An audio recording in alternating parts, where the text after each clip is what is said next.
तो हेलो मेरे प्यारे भाइयों एवं बहनों, क्या हाल चाल। उम्मीद करते अच्छे होंगे और अच्छी तरह से रहना भी चाहिए। तो आज हम संस्कृत के बुक का चैप्टर नंबर 3 लेकर आ चुके हैं, जिसका नाम है भैया आलस कथा। ये चैप्टर नंबर याद रखना भैया 3 है, जिसका नाम है का भैया तो आलस कथा। नाम से ही सारा का सारा काम पता चल रहा कि भैया कि आज हम उस चीज के बारे में पढ़ेंगे जो तुम सबके अंदर में ठूस ठूस कर भरा हुआ है।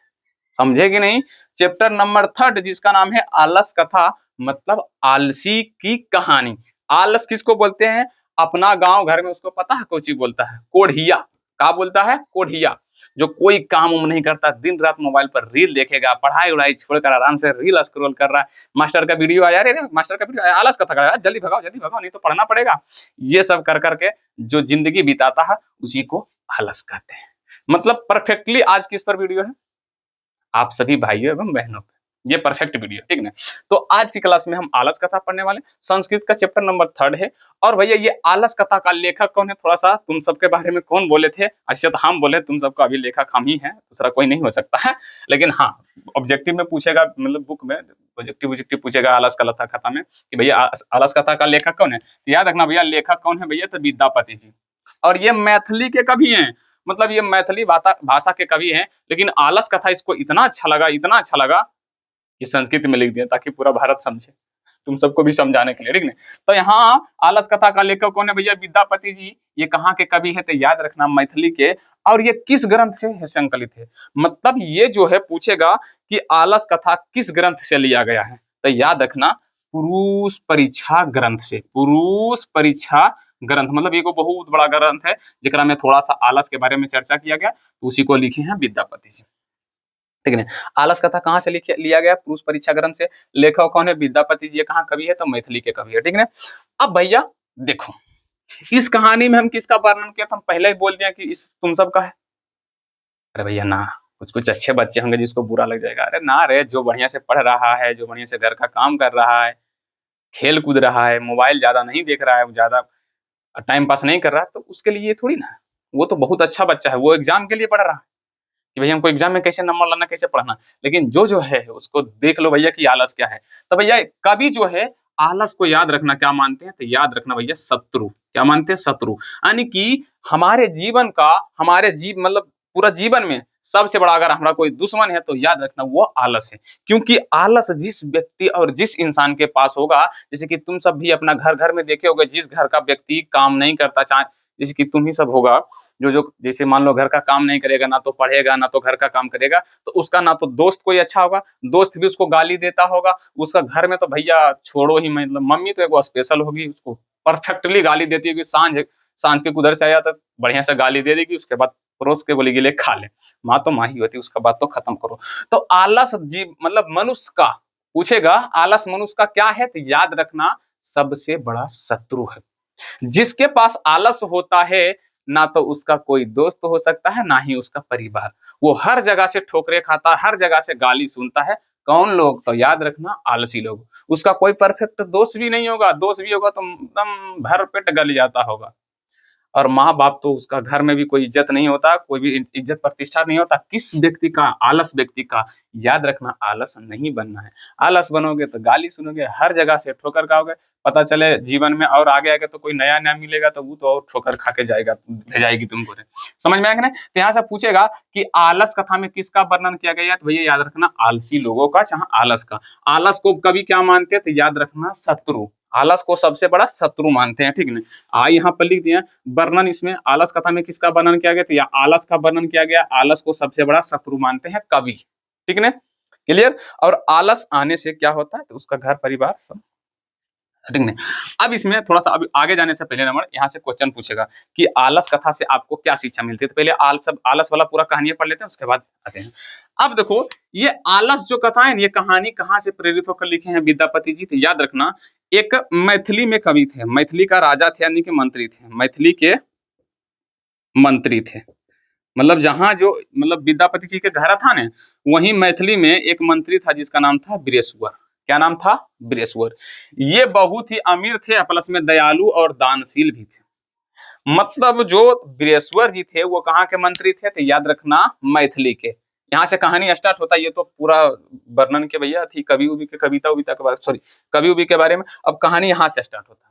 कहानी में सबसे पहले जो भूमिका इंट्रो आता है हीरो का, वो है मंत्री वीरेश्वर। कहाँ के कवि है तो याद रखना मैथिली के कवि। ऑब्जेक्टिव में पूछेगा मैथिली के कवि कौन है तो वीरेश्वर। वीरेश्वर कहाँ के कवि है तो याद रखना मैथिली के।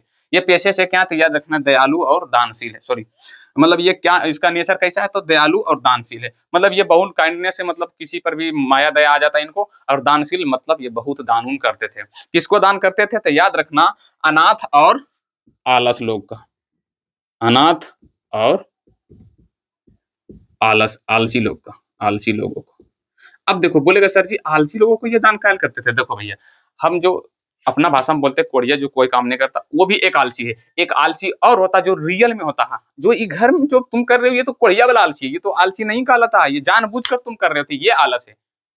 जो जान ये परफेक्टली आलस नहीं है, डुप्लीकेट वाला है। जैसे कि तुम सब जो कर रहे हो ना, हाथ पैर तुम्हारा सब चीज चाहिए, कोई काम नहीं कर रहे, पढ़ नहीं रहे हो, लिख नहीं रहे हो, तो ये जो आलस है ये डुप्लीकेट आलस है। जो दो लाठी लगेगा घर से अच्छा से, चाहे दो गो सटवा से मास्टर से सट्टा लगेगा तो पढ़ना भी शुरू, घर का काम भी शुरू, तो ये आलस खत्म हो सकता है। लेकिन कुछ ऐसे आलस होता है जो रियल में होता है। जैसे किसी का हाथ पैर मान लो कट गया, तो वो रियल में बेचारा आलसी, उसको भी आलसी ही कहा जाता है। हम सब अपना भाषा में उसको विकलांग कहते हैं, लेकिन मैथिली के कवि यानी कि विद्यापति जी उसको भी क्या कहा गया, आलसी। यानी कि रियल आलसी किसको कहा गया, जिसको कुछ करने का क्षमता शरीर में ना हो, हाथ पैर कटा हो, या तो पैर टूटा हो या हाथ हो, कुछ भी कुछ ना कुछ उसमें अपाहिज वाला कुछ चीज हो, विकलांग हो, तो उसको रियल में आलसी बोला गया है। और बाकी बात जो ऐसे रहता है ना, उसको बोला गया धूर्त आलसी। इस चैप्टर में क्या बोला गया है याद रखना, धूर्त आलसी। जैसे कि तुम सब कौन सा आलसी है तो याद रखना धूर्त आलसी। तुम सब कौन आलसी हो तो धूर्त आलसी। अब मंत्री वीरेश्वर जो थे वो दानशील, दान बीन करते थे, अनाथों उनाथों को कपड़ा लत्ता खाना पीना देते थे, प्लस में आलसी को भी। अनाथों को, अनाथों चाहे गरीबों, निर्धन बोल सकते हैं, अनाथ की जगह लिख देते हैं निर्धन, ठीक ना, ठीक रहेगा। निर्धन को क्या देते थे, खाना पीना। और आलसी लोग जिसका कुछ नहीं था, पैर मतलब विकलांग विकलांग थे, तो उसको कपड़ा के साथ साथ खाना भी देते थे। समझ में आया कि नहीं। ये कौन काम करते थे तो याद रखना वीरेश्वर नाम के मंत्री। कहाँ के कवि थे, सॉरी कहाँ के मंत्री थे तो याद रखना मैथिली के। अब देखो हुआ क्या कि जब मंत्री जी आलसी लोगों को, निर्धन लोगों को जब वस्त्र उस्त्र खाना पीना बांटते थे, तो भैया दो चार को अगल बगल से देखा, हमरा तोरा नियर जवान आदमी, मतलब हथगर बोलकर बढ़िया से देखा भैया कि ये मंत्री जी जगह हाथा में पटिया बना रहता, नेंगड़ लूल रहता, नेंगड़ के नाटक करता है, उसको मंत्री जी खाना भी देते हैं प्लस में वस्त्र भी देते हैं। अब भैया कौन नहीं चाहेगा कि बगैर काम की हमको पेट पूजा प्लस में कपड़ा लता। जिंदगी में चाहिए क्या, अच्छे अच्छे कपड़े पहनना, घर की शौक शौक घर बनाना नहीं आया हुआ, पेट पूजा के। लेकिन किसी का क्या शौक होता है भैया, किसी तरह हमारा खाली पेट आज हो जाए, पेट भर गया, नया नया कपड़ा फैशन मारने मिल गया, आराम से रील बना के अहिरान हईगे पगली एरिया में आवा तनी ईयर वाला गाना उना चला के आराम से चलेगा, अपने आप को पूरा फुटनबाजी समझेगा, लगेगा कि एक जैसन कोई आदमी नहीं है। तो ये भैया ऐसा उनका भी आदमी, ऐसा उनका भी आदमी जिसको खाली पेट भरना था, वो देखा कि मंत्री जी सिर्फ कपड़ा लत्ता बांट रहे हैं, वो का किया जाके प्लस्तर उलस्तर बढ़िया से बनवा लिया, हाथ टूटे गोड़ टूटे के नाटक कर कैसे एगो ठेगुआर ले लिया, मंत्री जी हमरो गोड़ टूट गया है, हम भी आलसी आलसी, असली आलसी। लेकिन वो रियल में कौन था, धूर्त था। गोड़ हाथ में झूठो पट्टी उट्टी बना के तोड़ उड़ के झूठवा ले नौटंकी के ने। खाना लिया ऐसे, कपड़ा भी दिया, कपड़ा आराम से जाके पहना, खाना लिया आराम से खाया, लपेट के लग रहा है। अब एक हो गया तो ओकरे से देख ले दोस्त वो आया, फिर ओकर दोस्त आया, पता चला कि ढेर सबन आलसी खाना पीना वस्त्र लेने आ गए। और मंत्री जी इसको सबको खाना के साथ साथ कपड़ा तो देते थे, क्या देते थे तो याद रखना खाना भी देते थे और कपड़ा भी देते थे, प्लस में रहने के लिए एक जगह बनाया गया था। जैसे कि गाय को रखते हैं तो गौशाला कहते हैं, गाय को रखते हैं तो गौशाला, जैसे कि ढेर सारी गाय को एक साथ रखते हैं तो गौशाला, तो इसीलिए इस सब को लिए बना दिए थे। क्या याद रखना, आलसशाला। क्या आलस, क्या क्या लिखा रहा है याद रखना, आलस साला। आलस साला क्या है तो जेकरा में आलसियों को रखा जाता था कि भैया तुमको यहीं पर खाना, यहीं पर कपड़ा लता मिलता है और यहीं पर तुम सबको रहना है। आलस साला बना दिए थे। अब ये सब नकली आलसी जो था, खाता कपड़ा लता लेके नकली आलस साला में आराम से नींद फोकता उगता, आराम से मस्ती से सबका जीवन चल रहा था। लेकिन मंत्री जी को तो कोई ध्यान नहीं था। लेकिन मंत्री जी के जो कर्मचारी था, याद रखना एंट्री होता कर्मचारी, कर्मचारी जो इनका कामा उमा करने वाले थे, जो खनमा उनमा बनाते थे, खनमा, वो देखे क्या कि आलसी की संख्या बढ़ रही है, सॉरी बढ़ रहा है, आलसियों की संख्या क्या हो रहा है भैया, बढ़ रहा है। मतलब पहले 2-4 आलसी था, धीरे धीरे ढेर आने लगा, 10-20 गो 50-60 गो आ गया। अब जब आने लगा तो भैया ज्यादा खाना बनाने लगा। अब ज्यादा खाना बनाने में पता प्लस में आला साला में जगह भी नहीं है। अब ज्यादा खाना बनाओगे, आला साला में जगह भी नहीं है, तो कर्मचारी क्या किया, एक दिन ऐसी मतलब क्या किया, इधर उधर घूमा तो देखा उसमें कुछ आलसी जो है नकली आलसी है, धूर्त आलसी। नकली आलसी को क्या बोला गया, धूर्त आलसी, जो सिर्फ मतलब कुछ कपड़ा उपड़ा लेने के लिए और पेट उठ भरने के लिए नकली मतलब बैंडेज उंडेज बनवा के झूठो नांगण उंगण के नाटक करके झूठो क्या है, आल है। कौन देख लिया, ये कर्मचारी। तो कर्मचारी देख लिया, एक कर्मचारी नहीं था, बहुत कर्मचारी था, देख लिया तो ये फैसला लिया कि भैया इस सबको परीक्षा लिया जाएगा। अब बात है कि परीक्षा कैसे लेंगे, तुम सबका परीक्षा ले लेंगे भैया, कितना पढ़ाने तो परीक्षा में पड़ जाएगा, लेकिन आलसियों का परीक्षा कैसे लिया जाए, अब कैसे पता किया जाए कि असली है कि नकली। अब उससे जाएगा पूछल तो गच्छेगा नहीं। तो कर्मचारी क्या किया, रात के समय, याद रखना, रात के समय क्या, आला साला में आग लगा दिया। ले भैया पूरा फूक दिया, आला साला में आग लगा दिया। अब जैसी आग लगा, जैसे ही आग लगा, जितना भी नकली आलसी यानी कि धूर्त आलसी था सब फरार। बस कितना बचा, 4, समझ लो 50-60 आलसी था, लेकिन उसमें कितना बचा, सिर्फ 4 जो असली आलसी था, पक्का वाला, जो चल फिर नहीं सकता था। यानी कि आला साला में पूछेगा, आला साला में कब आग लगाई गई, तो रात के समय में। कौन लगाया, तो यह देखना कर्मचारी ने, ठीक है। क्यों लगाया गया, तो नकली यानी कि धूर्त आलसियों का जांच करने के लिए। क्लियर, यहाँ से क्वेश्चन हो जाएगा। जब लगा दिया गया तो सभी के सभी नकली आलसी तो भाग गया, अब बचा 4 आलसी, 4 आलसी जो कि ओकरे में रह गया, उसी में है। अब बोलेगा सर जी कितना निर्दयी आदमी है, जला दिया। लेकिन नहीं भैया, वो लगाया था परीक्षा लेने के लिए। आग, आला साला में आग क्यों लगाएगी, तो नकली आलसियों का परीक्षा लेने के लिए, ना कि भैया जला देने के लिए। हाँ, नकली आलसी जितना देगा वो तो भागबे करेगा, जान बचाएगा। तो पूछेगा आला साला में आग क्यों लगाएगी, तो नकली यानी कि धूर्त आलसियों को जांच करने के लिए, परीक्षा लेने के लिए। अब जो 4 आलसी बचा था वो उसी अंदर में बैठा हुआ है, कर्मचारी सगर नजर रखा हुआ है कि कौन भाग रहा है, कौन बचा हुआ। 4 आलसी जो था वो पहला बोल, फिर उसका संवाद कुछ बात कर रहा था, ऐसे चारों अपना एक थर बैठल था और बात कर रहा था भैया। अब उधर आगे लगे तो हलबत होबे न करेगा। तो एगो बोले अरे भाई कैसा हल्ला ये है, तो दूसरा का बोलता लगता है कि आला साला में आग लग गया है। ऐसी चारों बात करता था। जो चारों असली आलसी था ना, वो चारों का पूछेगा सब्जेक्टिव में संवाद, कि 4 आलसी का संवाद लिखे। तो पहला क्या बोला कि यह हल्ला कैसा है, जो बाहर हल्ला हो रहा है ये कैसा है। तो दूसरा का बोला कि लगता है आला साला में आग लग गई है। अब भैया ये सब भी सोचेगा कहाँ भागे, तो तेसरका बोलता है, तेसरका। अब सबको जान अपना प्यारा भैया, बिल्कुल देखो, नकली हो या असली हो, नकली तो भाग गया, लेकिन असली को भी बेचारा जीवन चल रहा है कि नहीं, खा रहा है, पी रहा है, भोजन सब चीज मिल रहा है मंत्री बृहस्पति की वजह से। तो क्या ये जीना नहीं चाहेगा, आंसर है हाँ, जीना चाहेगा। तो ये क्या कह रहे हैं कि कोई परमात्मा नहीं जो जल से भीगा हुआ चटाई को, आवास को ढक दे, मतलब ये घटना को, ये दुर्घटना जो हो रहा है इसको क्या करे, ढक दे, मतलब बुझा दे, जिसे हम सब क्या हो जाए, बच जाए। तो चौथा क्या बोलता है, देखो यहाँ पे हम चौथा के यहाँ लिख दिए हैं, थोड़ा सा यहाँ पर मेरा जगह नहीं था, तो चौथा के यहाँ पे तुम सब क्या करना, लिखना। 14 कर दे, ओहो बातूनी, 2 बार लिख देना, ओहो बातूनी 2 बार लिखना, ओहो बातूनी कितना बोलते हो, चुप नहीं रह सकते। चौथा बोला कि अरे भैया ओहो बातूनी कितना बोलते हो, चुप नहीं रह सकते हो, बस इतना बोला। अगर चारों का संवाद बोलेगा इतना लिख देना। अब ये चारों यही बात कर रहा था, फिर ओकर बाद कर्मचारिया देखा ये सब आग लगल है, ये सब ऐसा ऐसा बात कर रहा है। पहला बोला कैसा अल्लाह, दूसरा का बोला आग लग गई, तीसरा का बोला कि कोई परमात्मा नहीं है जो ढक दे चादर से। अच्छा, चौथा बोला अरे ओहो बातूनी चुप नहीं रह सकते हो, ये बोला। और उसके बाद चारों सभी कर्मचारी क्या कर रहा था, देख रहा था सबको, सब भाग रहा था, लेकिन ये 4 को भाग ही नहीं रहा था, क्योंकि इसके ये रियल में आलसी थे। तो ये क्या किया, इसका केस पकड़कर, याद रखना, किसको पकड़कर, केस पकड़कर क्या कर लिया गया, बाहर इसको निकाल लिया गया। जो आला साला में आग लगा हुआ था, उस आला साला से इसको केस पकड़ के क्या कर लिया गया, बाहर निकाल लिया गया, जिससे कारण सभी आलसियों का परीक्षा भी पूर्ण हुआ, धूर्त आलसी भी भाग गया और असली आलसी का भी पहचान हो गया। ठीक है ना, ये कहानी था, ये कहानी था। अब इसका सब्जेक्टिव ऑब्जेक्टिव बना के देख लियो, अगर एक भी छूट जाएगा तो आके जो कमेंट में बोलना है तुम बोल दियो, क्या भैया। अब इसका एक काम करते हैं, मेरे पास बुक रखा हुआ है, तो इसका कहा है ना सब्जेक्टिव थोड़ा सा करते हैं, काहे कि पाटलिपुत्र में थोड़ा सा भूल गए थे सब्जेक्टिव करने के लिए, हम सब्जेक्टिव बोलते हैं। देखो भैया, पहले पूछेगा विद्यापति कौन थे, विद्यापति के बारे में बताएं, चर्चा करें, चरित्र चित्रण करें, वर्णन करें, जो भी करेगा जवाब एक ही देना। विद्यापति कौन थे, कहाँ के कवि थे, ये इसका चरित्र चित्रण करें वगैरह वगैरह, जो भी बोलेगा लिख देना कि विद्यापति जो है मैथिली के कवि थे, जो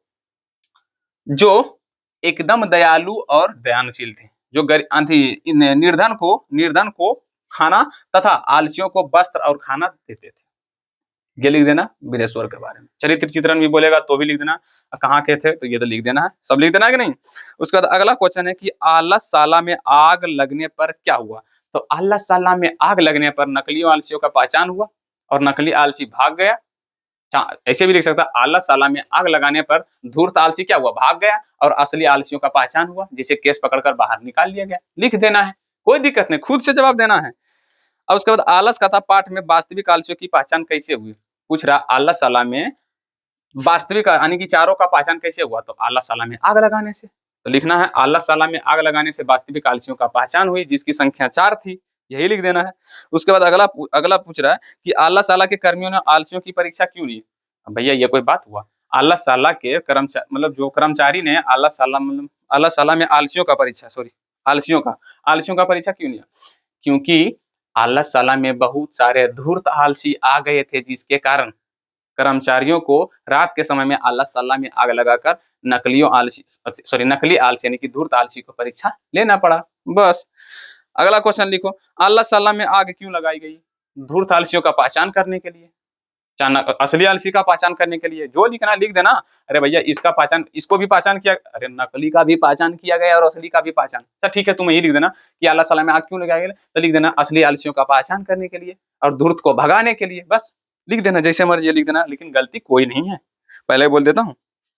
अब तुमसे पूछेंगे, जैसे मान लो तुम्हारा नाम है नरेश, तुम्हारा दादाजी का नाम है सुरेश, पापा जी का नाम है रमेश। हम बोलेंगे भुला भी गए हम का नाम बताएं। तुम्हारा नाम क्या बताया, सुरेश, रमेश, नरेश। दादाजी का नाम नरेश। अच्छा बताएंगे तुम नरेश का पोता हो, सुरेश का बेटा हो, तो क्या अलग हो गया। दोनों तो एक ही है रे बाबुआ। तो यही नकली आलसी का पहचान करो, या आलसी का पहचान तो हो ही रहा ना। उसके बाद चारों आलसियों का संवाद लिखना है, ये लिख देना, जैसे लिखे हैं उसे लिख देना। यहाँ पर चौथा का लिख देना, चारों आलसियों का संवाद, ठीक है। उसके बाद आलस कथा में पाठ में किसका वर्णन किया गया, तो बताए तो आलसियों का वर्णन किया गया है। हाँ, आलस कथा पाठ में लेखक कौन है, उसका कथा क्या, उसके कथा से क्या शिक्षा मिलती है। तो पूछ रहा आलस कथा पाठ का लेखक कौन, याद रखना विद्यापति जी। इसे क्या शिक्षा मिलती है, इसे हमें यही शिक्षा मिलती है कि किसी भी मानव को आलसी नहीं करना चाहिए, क्योंकि मानव का सबसे बड़ा शत्रु क्या है, आलसी है। अगर कोई मानव आलस को अपनाता है तो उसका ना तो कोई अपना रहता है, उसका दोस्त भी साथ छोड़ देता है, उसका अपना परिवार भी साथ छोड़ देता है। लिख देना, जितना बड़ा लिखना लिख देना, अपना मर्जी से लिखना। इसे भैया कि आलस कथा पाठ से क्या शिक्षा मिली। हाँ, अब अगला क्वेश्चन यही है कि आलस कथा पाठ से क्या शिक्षा मिली या क्या संदेश दिया जा रहा है। तो आलस कथा पाठ से हमें यही शिक्षा मिलती है कि किसी भी मनुष्य को आलस नहीं करना चाहिए, क्योंकि आलस मानव का सबसे बड़ा शत्रु है। अगर कोई व्यक्ति आलस को अपनाता है तो उसका ना तो कोई दोस्त साथ देता है, ना ही उसका अपना परिवार। इसीलिए हमें आलसी नहीं बनना चाहिए, आलस नहीं करना चाहिए। हो गया, खत्म। अब ऑब्जेक्टिव जा कर लेना, ऑब्जेक्टिव में जाकर देख लेना भैया मैथिली भाषा के कवि कौन थे। तो भैया विद्यापति जी थे। पूछेगा मैथिली के राजा कौन थे, तो वीरेश्वर थे। क्या थे, तो दयालु और दानशील थे। भैया इतना छाप लो, बढ़िया से नोट्स कर लो। सब्जेक्टिव तो भी करवा ही दिए ना, अब है ही का ऑब्जेक्टिव अपना जाके कर लेना। ऑब्जेक्टिव का बुक है ना, ऑब्जेक्टिव का बुक है ना, रखो बुक, नहीं है तो लाओ, बुक हर हाल में लाओ, करो। मिलते हैं कल की क्लास में। आज के लिए इतना ही। जय हिंद, जय भारत।